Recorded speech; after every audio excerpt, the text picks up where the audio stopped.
Sige. So, from Sean, sige, sabi niya, kaya pa ba natin panindigan ang katotohanan kung many times nang nag-ghost or nagsisinungaling yung ibang mga tao para makalaya sila sa katotohanan? Oh my gosh. Parang ang lalim sa tanong ni Sean, ha?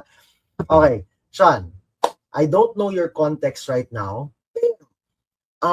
Truth will always hold. Truth will always stand. Kapag ang isang bagay ay totoo, hindi lang yung gawa-gawa, hindi lang yung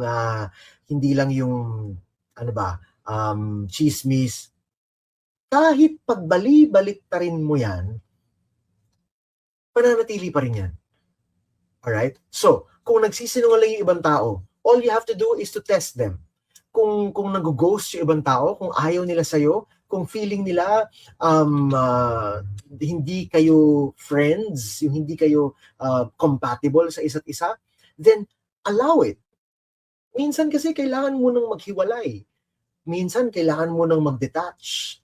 Pero kung para kayo talaga sa pagiging magkaibigan, babalik at babalik yan. I think the example I can talk about is my vocation. So, I felt that I wanted to be a priest. At 21 years old, lumabas ako ng seminaryo.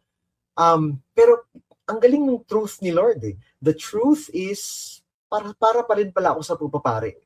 So, 10 years after, pumasok ako sa seminaryo, and 9 years after, na-ordain ako. So, it was a long journey, but the truth still held up. So, wag ka mag-alala kung may mga ibang tao o ibang mga bagay na feeling mo mawawala rin, kumapit ka lang. Kumapit ka kay Jesus because the truth will hold up and will set you free.